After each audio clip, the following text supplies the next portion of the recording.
is Aji, and today I'm bringing you the third episode of our brand new Road to Champion League series. In the last episode, we made some really good progress, ending up with over 2,300 points, which left us just outside of Division 6. And we even got our first ever win in Arena, which felt amazing. But that's in the past. Now, we need to build on our progress and push even closer to reaching Champion League. But before we get into the games, I'd like to apologise in advance if the gameplay audio sounds a little bit weird during the next two episodes. I'm not sure why, but the gameplay recording has a strange tinny effect, and it actually made the mic audio quiet as well. So I am sorry about that, but it shouldn't ruin the video entirely. Anyway, let's jump straight into the gameplay. With me at just under 2,500 points, I went into game 1 knowing that I was one decent game away from reaching Division 6. At this point of Arena, you'd see a lot of the top streamers pushing everyone that they see so that they can get loads of points for kills. But I'm not at their skill level. I don't have the time to grind the game as much as those players. So instead, I have to play way more tactically and go for placement. Because of this, I'm able to get the placement points for reaching top 15 fairly easily. This gives me a little bit of leeway to play the endgame more aggressively, as I don't need to worry about the points that I lost from the bus fare. After securing one kill, I find myself engaged in a build fight. I'm confident that I can kill this player, although it nearly goes horribly wrong when he phases through my wall. I make it to the final 5, which gives me enough placement points to push me to Division 6. So as far as I was concerned, game 1 was a success. All that was left was to finish the game strongly, hopefully getting a few more kills, and maybe even coming out with the win.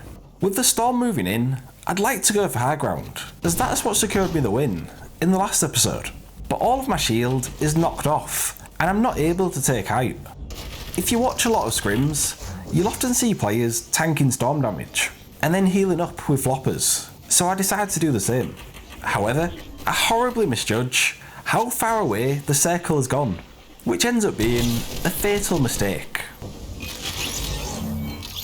Now that I'm in Division 6, the bus fare has increased to 20 points, which means I can't afford to be having many quick deaths.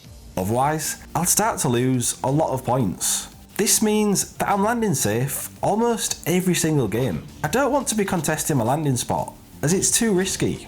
However, it seems not everyone has that same mindset, as another player drops at the same beach area as me. I'm feeling confident with my loot, so I decide to launch after him, thinking that I could be getting a free kill here. I take a fair bit of damage, but thankfully I've got enough spare shield, so it's not a big issue. However, although I'm looking healthy, my material count is severely handicapping me, so I've got to play it slow. And it seems like this player is playing on controller, as I get absolutely beamed. Regardless, I'm still able to just about finish the kill. Later that game, I find myself in a fight just outside of Slurpee. My loot is great, but I don't have any extra shield, so I don't want to play too aggressively. But I can only sit on the high ground for so long before I'll die of boredom. It's a very serious condition, so I decide to box fight them. Bad move, as I misjudged where this player was hiding, and I'm left desperately weak. I'm able to heal up, but my lack of shield ends up really costing me. The next game, I decide to land back at the orchard. 2 other players land nearby, but I have the entire house free to loot up. I hear the sound of the nearby players fighting, but I don't push in until I'm feeling confident with my loot.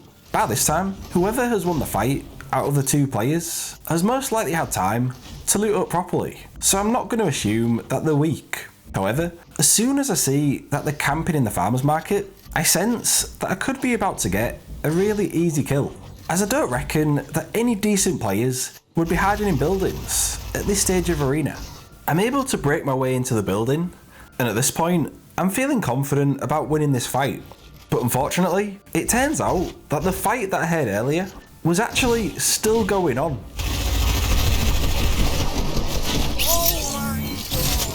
I was definitely not expecting that. In game 4, I'm able to reach top 25 before getting into my first fight of the game. Somehow, She hits a ridiculous jumping shot, which takes off my shield. So at this point, I just want to put these minis on before continuing the fight. But she keeps on applying the pressure, and she won't let up. I do my best to keep away from her, hoping that I can put enough distance between the two of us so that I'll be able to heal up. But she's relentless, and as soon as she throws a ramp into my box, it completely throws me off, and I'm simply not able to evade her for much longer. As I'm sure many of you will be aware, if you follow my Twitter, I've been having a lot of performance issues since the patch a couple weeks ago, which caused a lot of horrible rendering, FPS drops and hitches. To counter this, I've had to cap my FPS to 120, which did help slightly, but it still wasn't running well at all. This made every fight feel sluggish and choppy, which put me at such a disadvantage at times. This made going for placement the only viable strategy, as if I came across any decent player whilst my game was having FPS drops, then I simply wouldn't stand a chance. Although it was the rendering issues that were getting to me the most in Game 5. I mean, just look at that. I might as well be playing on a GameCube. Come on Epic, give me a chance. My game is eventually able to sort itself out, and somehow there ends up being only 2 other players left. We're not even at the moving zone stage. We got more stacked endgames when I was in Division 5. A couple games ago, I got absolutely lasered by an epic burst, but this time I wanted to do the same to one of the final players. So I patiently wait for the right moment, line up my shot, and get completely lasered myself. You have got to be kidding me. The next game, I'm able to reach top 25 without seeing anyone, which I'm happy about, as any time I get placement points, it means that I'll finish the game with more points than I started with. However, whilst looting a house, trying to find some extra shield, I hear the sound of a player nearby. Once I hear him start to break in, I decide to push for high ground, but he traps me inside his box. I retake the wall before jumping right in front of his face. That was a bit of a psycho play from me, but as I could tell he was a good player, I knew that he would rather play the fight more patiently and go for quick edits. So with me going fully aggressive there, I knew that it would take him off guard. I'm able to get placement points for coming top 15, which is obviously good, but with me not getting a single kill in the past 3 games, I don't want to be going another game without getting any elimination points. So when I see a player walking nearby, I feel obliged to go for them. Not enough shots connected there for my liking, but regardless, I keep up the aggression. I'm feeling confident in this position. I mean, it's not hard to when you've got a gold tack and a drum gun, but when the storm starts to move in, both of us start getting shot at by a player with a heavy sniper, and they end up taking a lot of fall damage. I spray away at my opponent's box, hoping that 1 or 2 bullets will be able to connect, but when I go to reload, she edits out of a box.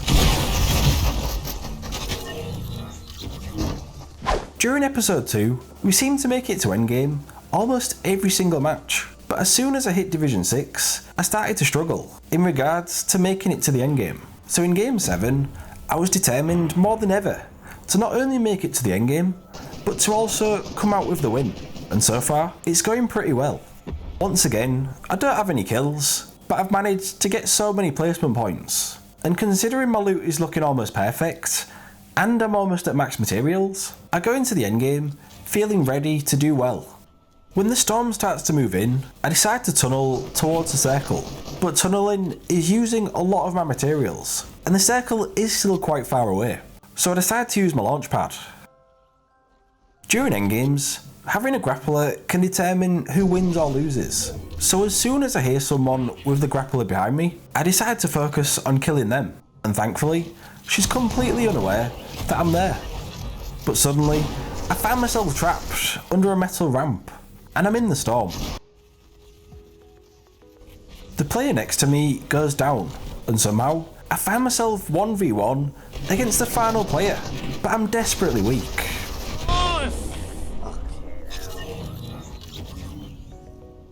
Obviously, I'd like to have won that match, but it was a lot of fun.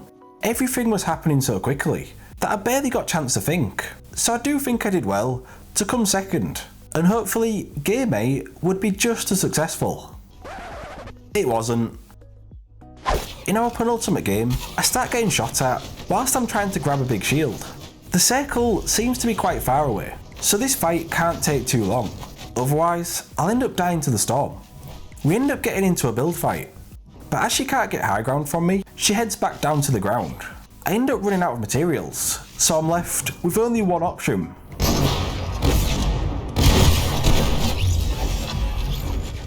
I'm able to rack up some more placement points by avoiding fights and spending the rest of the game getting materials. A good tactic when playing Arena is to put your 1x1s near cars or other objects, preferably something made out of brick or metal. That way, you can build your 1x1 and then replenish your material count instantly by farming what's next to you. Having gotten a few kills this match and acquired all of the placement points available, this was one of my best matches of the episode, but there were still a few more points to play for, as there were 2 players left to kill, and you get extra points for winning the match.